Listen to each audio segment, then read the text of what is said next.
MicroStrategy may have changed the game by turning a traditional software company into one of the most influential players in the Bitcoin space. But is this a stroke of genius or maybe a risky gamble? Fasten your seatbelts, folks. This is going to be a good one. MicroStrategy was founded way back in 1989 by Michael Saylor. Initially, this Virginian company was all about being a leader when it comes to enterprise level analytical software. Of course, most investors today know them not for their software as much as their association with Bitcoin. We are going to look at that association in a very quick minute. But before we do, I want to give a huge shout out to Paul for requesting this deep dive. Thank you very much for supporting the channel. Initially, Michael Saylor had been a critic of Bitcoin and stated on more than one occasion that he did not believe in the technology and felt it was more like a form of online gambling. Of course, that was all going to change as he looked more into Bitcoin. And as his understanding began to grow, so too did his opinion on Bitcoin. This was going to lead MicroStrategy to their big Bitcoin pivot. In August of 2020, MicroStrategy was looking at low cash reserves and a very volatile economic environment, thanks, of course, to that pandemic. It was at that moment that Michael Saylor and his team came to a very interesting decision. They decided they were going to pivot their reserves away from cash and into, you guessed it, Bitcoin. They made that first purchase of $250 million worth of Bitcoin, and they were able to justify it as a hedge against inflation and a strategic move to preserve shareholder value. Of course, it did not stop there. Over the next few years, the company continued accumulating more Bitcoin, leveraging both cash reserves and debt financing to purchase billions of dollars worth. As of today, they hold one of the largest corporate Bitcoin treasuries in the world. To fund their substantial Bitcoin acquisitions, MicroStrategy has strategically issued convertible bonds, which are debt securities that investors can convert into a predetermined number of company shares. This approach enables MicroStrategy to secure capital at low or even 0% interest rates, reflecting investor confidence in both the company's vision and the potential appreciation of its stock. The proceeds from these offerings have then, of course, been used to purchase additional Bitcoin, reinforcing MicroStrategy's position as a significant corporate holder of the cryptocurrency. This financing strategy allows the company to increase their Bitcoin holdings without immediate dilution of existing shareholders' equity, while also capitalizing on favorable market condition and investor interest in convertible securities. There is a risk to this strategy. If Bitcoin's value were to decline significantly, there could be a potential stock dilution if the bonds are converted into shares. Nonetheless, MicroStrategy's leadership remains confident in the long-term value of Bitcoin and continues to utilize convertible bonds as a key component of their acquisition strategy. A sub to the channel is the best way to ensure long-term confidence in future content. The data for this deep dive is going to be pulled from their Q3 earnings report. As usual, I did find some highlights from this report that I wanted to share with you. We will start with their Bitcoin holdings. They hold 252,220 Bitcoin acquired at a total cost of $9.9 billion, meaning they have an adjusted cost base of 39,266. Keep in mind, this was at the time of that report. Since then, they have added more Bitcoin. The market value of the Bitcoin they held in late October was $18 billion. And today, that is closer to $25 billion. Well, at the time of recording. This all sounds very interesting for sure, but we do need to break out those fundamentals to see what the numbers are telling us. If there are numbers involved, we need to call on that one guy who does vector calculus to relax, the one and only Mr. Math. We will start off with a little bit of their surface data. At the time of recording, their current value was $376.99. They have a nice looking market cap of $87.91 billion. Their beta, that's coming in at 3.06. That means they really are very volatile, 3 times as volatile as the market average. And that is a huge reflection of all that Bitcoin on their balance sheet for sure. Their earnings per share come in at, and this is going to probably surprise you, negative 2.49. The core business of MicroStrategy is not currently profitable. And for the most part, their fixation on Bitcoin might make you think that they don't care about the software side of their business. However, they do continue to prioritize that business, even though their Bitcoin strategy often overshadows what they're doing on the software side. Their price to earnings ratio, another wonky number, negative 194.20. Their price to book ratio, 20.9. The average is at 15.3 amongst their peers.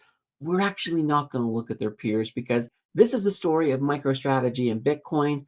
I'm not too concerned about how well they're competing against other software companies. Let's look at that return on equity. We know these are going to be bad. Negative 17.63. The return on assets, negative 9.37.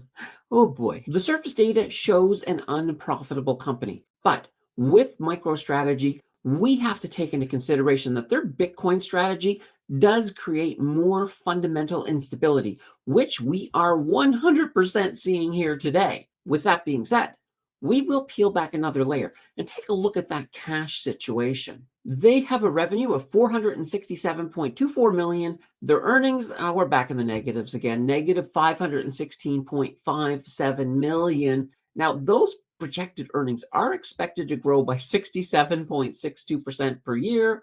That will be nice to see. They do have a profit margin, once again, in the negative, negative 87.0%. Once again, these numbers are not as bad as they look, and they do look quite bad. It's important to note that these losses are non-cash charges and do not directly impact the company's cash flow. Moreover, when Bitcoin's value goes up, the gains are not recognized in the financial statements under current accounting standards, potentially underestimating the company's profitability during bullish market conditions. In other words, they're doing much better than these numbers suggest. So let's add another negative number. They've got a free cash flow of negative 1.89 billion.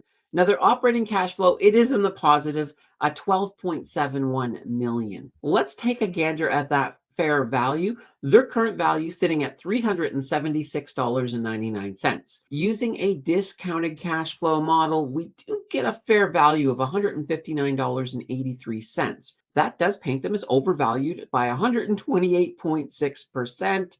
Oh boy, you do have to take this one with a grain of salt because once again, keep in mind the data does not include Bitcoin in these calculations. The analyst projections do, and thus we get a much rosier prediction on their one-year target, which is $518.68. That's a rise of 42%. And let me tell you, if Bitcoin does really good in the next year, we could see MicroStrategy blow away this one-year target. Overall, for our cash data, once again, these numbers look much worse than they are, as we explained earlier. I am, though, excited for the next section.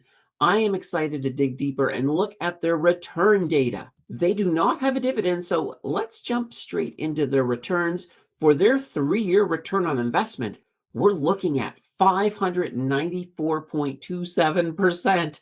Oh boy, that's really good. On their 1 year, we are looking at 554.95%.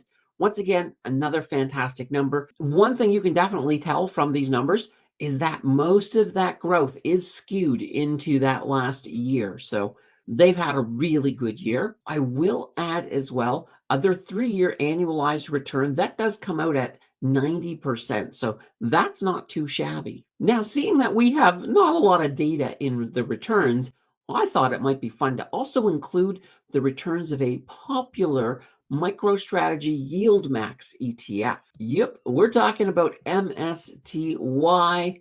Their 1-year return on investment, that actually comes in at 68.74%.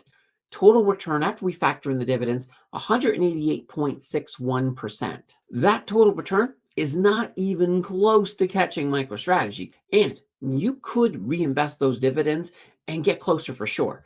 But even then, you will not even come close to beating them. MicroStrategy has this hands down. These returns do reflect what is going on with Bitcoin and maybe the most important part of the deep dive. To get a true picture of MicroStrategy's potential, we of course still do need to look at the debt.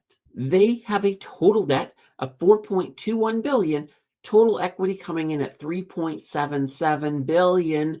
That means their debt to equity ratio 111.60%. I will say that I was expecting to see more debt. So this is a nice surprise for sure. However, when I realized they had no debt just 5 years ago, this did fall in line with what I was expecting. They do have a little bit of cash and cash equivalents of 46.34 million. Let's take a look at that short term. They have assets of 186.04 million and liabilities 288.11 million.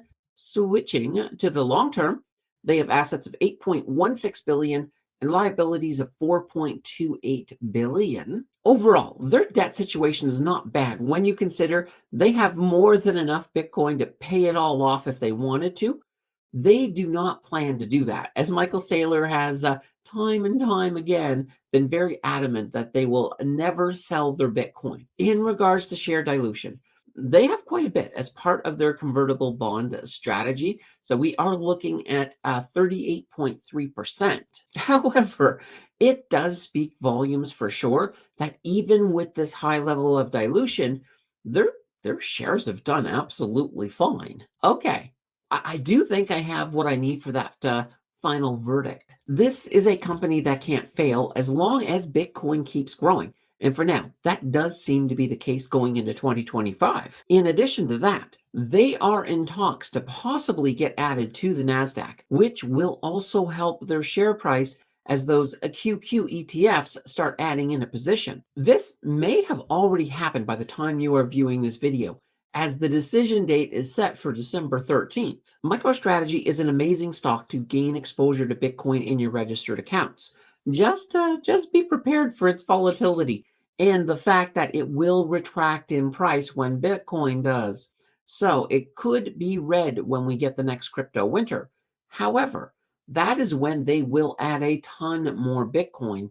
So the recovery into the next bull run should be quite impressive. MicroStrategy does not have any dividends, but if you are looking for dividends, MSTY has some very good ones for the more income-focused investor. So that may be an option. Misty is a synthetic covered call ETF. So YieldMax does not actually hold any MicroStrategy, which comes with its own unique set of risks. Either way, I have a feeling that people will be making money off of MicroStrategy for, well, for the foreseeable future. If you are interested in MicroStrategy, don't forget to put in a whole heaping helping of due diligence before you place any of your hard-earned money on the table. Let's continue that learning journey by checking out this video on Canoe EIT. Thank you for watching, and I will see you in the next video.